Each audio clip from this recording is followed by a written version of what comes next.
विसृष्ट रागाध रान्तिवर्तितः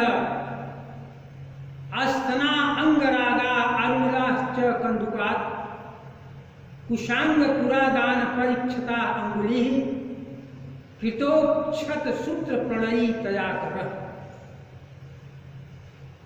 अर्थात तया विशिष्ट रागात अधरात,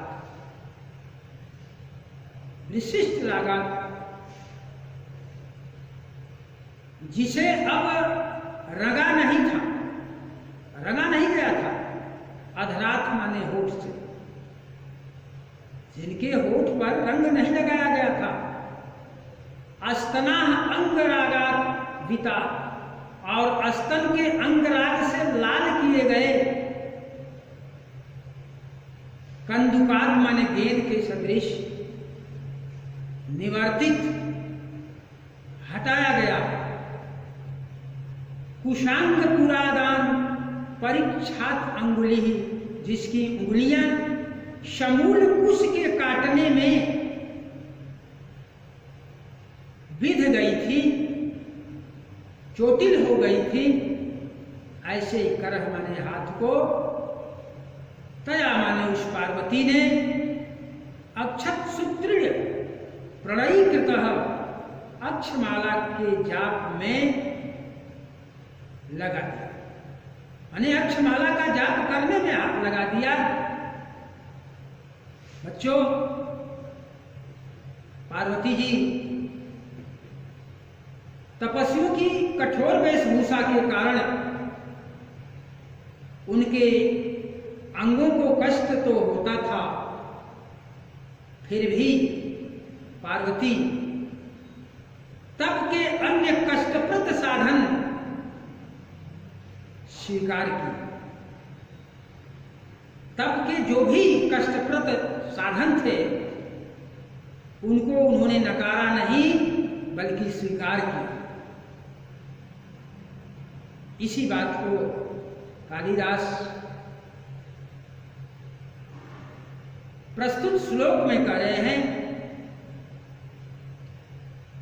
कि शिव की तपस्या में रत पार्वती ने, शिव की साधना करने में रत पार्वती ने अपने हाथों से अपने होठों पर लाल रंग लगाना तो बंद कर दिया था, लेकिन स्तनों के अंगराग से लोहित वर्ण हो जाने वाले, स्तनों के अंगराग से लोहित वर्ण हो जाने वाले गेंद से भी अपना हाथ हटा लिया था, क्योंकि पार्वती कुमारावस्था में, बाल्यावस्था में गेंद भी खेला करती थी। उन हाथों से वह अब कुशांकुरों को, कुशों को यज्ञादि कार्यों के संपादन हेतु काटती थी, संपादनार्थ काटती थी, जिससे वे अर्थात उनके हाथ चोटिल हो गए थे, घायल हो गए थे। उन हाथों को पार्वती ने अब अक्षमाला को जपने में संलग्न कर दिया था। अक्षमाला का जाप करने में उन हाथों को लगा दिया था, अर्थात पार्वती की उंगलियां अब केवल और केवल अक्षमाला के जप करने में, अक्षमाला को फेरने में लगा दी थी।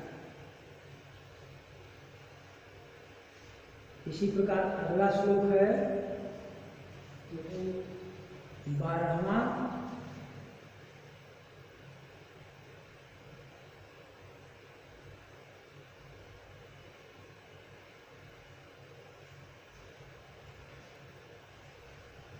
इसमें पार्वती जी ने सभी प्रसाधन सज्जा त्याग दिए और तपस्या के कष्टप्रद साधन धारण कर लिए। मृदु शरीर यापन, कोमल शरीर की अभ्यस्त, कोमल शरीर भी अभ्यस्त अपने कठिन दिनों को, तपस्या जनित दिनों को बिताने लगे। कहीं कि महारहस संज्ञा परिवर्तनम चितैः स्वकेश पुष्पैः अपियास्मदूयते औसेत या बाहुलतोपधायिनी निषेदुषी अस्थडिल्ल एव केवलम। महाहर्ष शय्या परिवर्तन उच्यते स्वकेश पुष्पैः अपियादूयते अस्म। अर्थात महारह बहुमूल्य, महान बहुमूल्य शय्या परिवर्तन चितैः, शय्या पर करवट लेने से, शय्या पर करवट घूमने के कारण गिरे हुए पुष्प स्वकेश पुष्पैः, अपने केशों के पुष्पों से भी याद होते अस्म, जो दुखती थी, माने पुष्प भी उनके कोमल शरीर में चुभते थे, वह बाहुलतोपधायिनी, अपनी बाह, अपनी भुजा को, लता रूपी भुजा को तोपधायिनी अर्थात तकिया बना करके केवले अस्थल पिंडे एवं, केवल भूतल पर ही, स्थल पिंड पर ही, नंगी जमीन पर, पृथ्वी पर ही, भूतल पर ही निषेधुषी अशेत, बैठे ही बैठे सो जाया करती थी, सोती थी। अर्थात इस प्रकार पार्वती जी अपने कोमल शरीर से अब कठिन तपस्या हेतु अपने शरीर को भी कठिन बना दिया। कालिदास इसी वृत्तांत की ओर इशारा करते हुए कहते हैं कि महार्य शय्या परिवर्तन उच्यतैः स्वकेश पुष्पैः अपियादूयते स्म सा बाहुलतोपधायिनी केवल स्थल पिंडे एवं निषेधुषी अशेत। अर्थात जो पार्वती अपने पिता हिमालय के घर पर ठाट बाट से सजी हुई कीमती बहुमूल्य सज्जा पर करवटें लेते समय अपने बालों से झड़े हुए फूलों के दबने से भी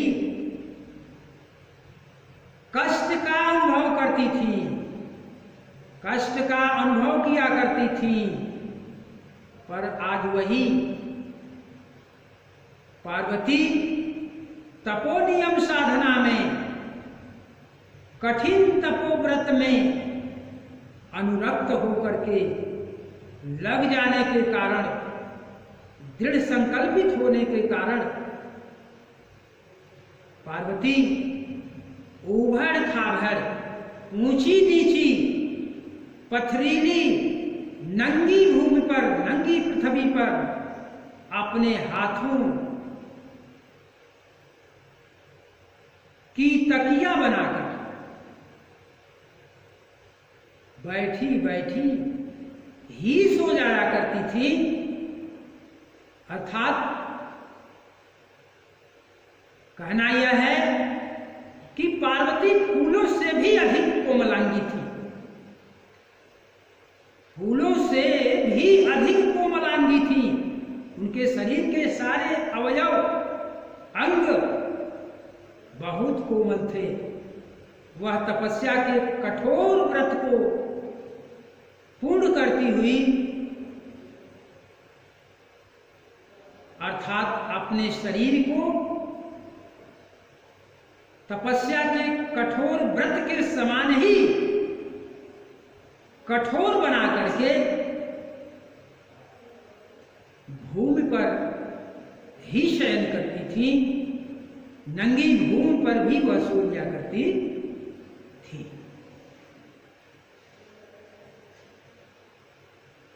आज यहीं तक, फिर अगले दिन